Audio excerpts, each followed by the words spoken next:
अतुल एक छोटे से गांव में रहता था। यह गांव खेतों और जंगलों के बीच बसा हुआ था। अतुल अपनी जिज्ञासु प्रवृत्ति के लिए जाना जाता था। उसे अपने आसपास की दुनिया को एक्सप्लोर करना बहुत पसंद था। वो अपना पूरा दिन गांव में घूमने, लोगों से बातें करने और उनके तरीके ऑब्जर्व करने में बिताता था। एक दिन अपने दोस्तों के साथ खेलते हुए अतुल को एक पुराना कुआं दिखाई दिया। यह कुआं जंगल के बीच में छिपा हुआ था। कहा जाता था कि यह कुआं हॉन्टेड है। गांव वाले इस कुएं के बारे में अजीब आवाजें और डरावनी परछाइयों की कहानियां सुनाते थे। अतुल एक क्यूरियस सोल होने के कारण तुरंत इंट्रिग्ड हो गया। अतुल के दोस्तों ने उसे कुएं के पास जाने से मना करने की कोशिश की। उन्होंने उसे कहानियों की याद दिलाई, लेकिन अतुल डरा नहीं। वह खुद देखना चाहता था कि क्या कहानियां सच थीं। उसने अगले दिन कुएं पर जाने का फैसला किया। उस रात अतुल सो नहीं सका। वह कुएं और उसके रहस्यों के बारे में सोचता रहा। उसने खुद को एक बहादुर एक्सप्लोरर के रूप में इमेजिन किया, जो कुएं के सीक्रेट्स को अनकवर कर रहा था। यह सोच उसे एक्साइटेड और स्कैर्ड दोनों ही कर रही थी, लेकिन उसकी क्यूरियोसिटी उसके डर से ज्यादा स्ट्रांग थी। अगली सुबह अतुल जल्दी उठ गया। उसने अपनी स्टिक उठाई और जंगल की ओर चल दिया। वो अपने सीने में अपने दिल की धड़कन को महसूस कर सकता था। चिड़ियों के चहचहाने के अलावा जंगल शांत था। जैसे ही वह कुएं के पास पहुंचा, उसने एक अजीब सी साइलेंस नोटिस की। हवा में एक अजीब सी भारीपन थी, जैसे कोई उसे देख रहा हो। उसने एक डीप ब्रेथ लिया और कुएं में झांका। यह अंधेरा और गहरा था और वह नीचे नहीं देख सका। उसने गौर से सुना। उसने सोचा कि वह कुएं से फुसफुसाहट की आवाजें सुन सकता है। अचानक हवा का एक झोंका उसके पास से गुजरा और उसने अपनी रीढ़ की हड्डी में कंपकंपी महसूस की। वह वापस मुड़ने ही वाला था कि उसने किसी को उसका नाम पुकारते हुए सुना। आवाज धीमी थी और कुएं के नीचे से आ रही थी। अतुल का दिल धक से रह गया। वह कुएं के पास गया और बोला, कौन है वहां? आवाज फिर फुसफुसाई, मेरी मदद करो अतुल। अतुल दुविधा में था। वह मदद करना चाहता था, लेकिन वह डरा हुआ भी था। उस रात गांव में एक भयंकर तूफान आया। हवा किसी जंगली जानवर की तरह गरज रही थी और बारिश बेरहमी से बरस रही थी। अतुल अपने बिस्तर पर लेटा हुआ था, नींद न आने के कारण परेशान। कुएं से आती हुई आवाज उसके कानों में गूंज रही थी। वह जानता था कि उसे कुछ करना होगा। वह बिस्तर से उठा और खिड़की से बाहर देखा। तूफान और भी भयानक होता जा रहा था। पेड़ हिंसक रूप से हिल रहे थे और बिजली की लाइनें टूट रही थीं। अचानक उसे एक जोरदार आवाज सुनाई दी। ये पुराने कुएं की दिशा से आया था। अतुल का दिल डूब गया। वह जानता था कि उसे कुएं के पास जाना होगा। उसने अपना रेनकोट उठाया और तूफान में भाग गया। हवा और बारिश उसके चेहरे पर बरस रही थी, जिससे उसे देखने में मुश्किल हो रही थी। वह कई बार गिरा, लेकिन वह चलता रहा। आखिरकार जब वह कुएं के पास पहुंचा, तो उसने देखा कि एक बड़ा पेड़ उस पर गिर गया है। कुआं आंशिक रूप से बंद था और वह मदद के लिए फुसफुसाहट भरी चीखें सुन सकता था। अतुल जानता था कि उसे जल्दी से काम करना होगा। जैसे जैसे तूफान बढ़ता गया, गांव के पास से बहने वाली नदी भी उफान पर आ गई। ग्रामीण डर के मारे देखते रहे, क्योंकि पानी का स्तर तेजी से बढ़ रहा था।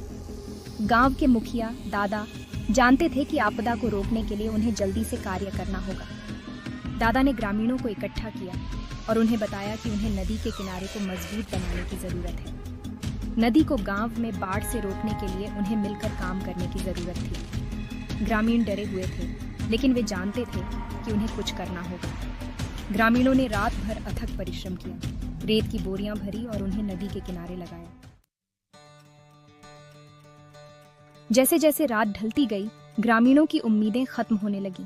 तूफान बेरहम था और ऐसा लग रहा था कि नदी उनके बचाव को तोड़ने के लिए दृढ़ है। उसी समय जब उनका हौसला टूट रहा था, अतुल ने कदम आगे बढ़ाया। उसे एक आइडिया आया।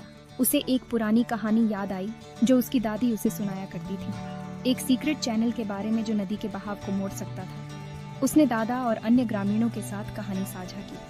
पहले तो लोग हिचकिचा रहे थे। कहानी पुरानी थी और कोई भी निश्चित रूप से नहीं जानता था कि चैनल मौजूद भी है या नहीं। लेकिन अतुल आश्वस्त था। उसने उनसे उस पर भरोसा करने की विनती की। उसने तर्क दिया कि यही उनकी एकमात्र आशा थी। दादा अतुल की आंखों में दृढ़ संकल्प देखकर उस युवा लड़के पर अपना विश्वास रखने का फैसला किया। उसने ग्रामीणों को इकट्ठा किया और वे सब मिलकर अतुल के पीछे चल पड़े, जो उन्हें जंगल के किनारे की ओर ले जा रहा था।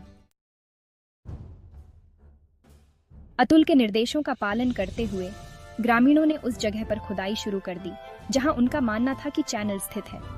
वे पूरी रात खोदते रहे। अतुल के अटूट विश्वास ने उनकी उम्मीद जगा दी। अंत में जैसे ही भोर की पहली किरण ने काले बादलों को चीरते हुए अपनी रोशनी बिखेरी, उनके फावड़े किसी ठोस चीज से टकराए। यह चैनल था। तेजी से काम करते हुए उन्होंने उन मलबे और कीचड़ को साफ किया जो वर्षों से चैनल को अवरुद्ध कर रहे थे। उनकी बहुत राहत की बात यह थी कि नदी का पानी चैनल में बहने लगा, जिससे बाढ़ का पानी गांव से दूर चला गया। जैसे ही बाढ़ का पानी कम हुआ, ग्रामीण खुशी से झूम उठे। उन्होंने कर दिखाया था। उन्होंने अपने गांव को आपदा से बचा लिया था, और यह सब युवा अतुल की बहादुरी और त्वरित सोच के कारण संभव हुआ था। अतुल थका हुआ लेकिन प्रसन्न बाढ़ के पानी को कम होते देख रहा था। उसने अपने डर का सामना किया था, अपनी प्रवृत्ति पर भरोसा किया था और ग्रामीणों को एकजुट किया था। ऐसा करने पर उसने न केवल अपने गांव को बचाया था, बल्कि अपने भीतर एक ऐसी ताकत की खोज की थी जिसके बारे में वह पहले कभी नहीं जानता था। अतुल की बहादुरी की खबर पूरे गांव और उसके बाहर तक फैल गई। वह साहस और निस्वार्थता का प्रतीक बन गया। गांव वाले उसे आदर्श मानते थे और बच्चे उसके जैसा बनना चाहते थे। हालांकि अतुल विनम्र बना रहा। वह जानता था कि वह इसे अकेले नहीं कर सकता था। उसने सीखा था कि असली ताकत न केवल अपने डर का सामना करने में है, बल्कि खुद पर भरोसा करने और साथ मिलकर काम करने में भी है। उसने महसूस किया कि विपत्ति के समय भी हमेशा आशा होती है, और कभी कभी हम में से सबसे छोटा व्यक्ति भी सबसे बड़ी चुनौतियों का सामना कर सकता है। उस दिन से अतुल ने उसी जिज्ञासा और साहस के साथ अपनी दुनिया का पता लगाना जारी रखा। वह जानता था कि आगे और भी चुनौतियां होंगी, लेकिन वह उनका सामना करने के लिए तैयार था, ये जानते हुए कि उसके पास उन पर काबू पाने के लिए उसके अंदर ताकत है और उसके गांव का समर्थन है। फुसफुसाता हुआ कुआं जो कभी डर का स्रोत था, उस दिन की याद दिलाता है जब उसने अपनी अनूठी ताकत की खोज की, एक ऐसी ताकत जो उसके पूरे गांव में गूंजती रही, आने वाली पीढ़ियों को प्रेरित करती रही।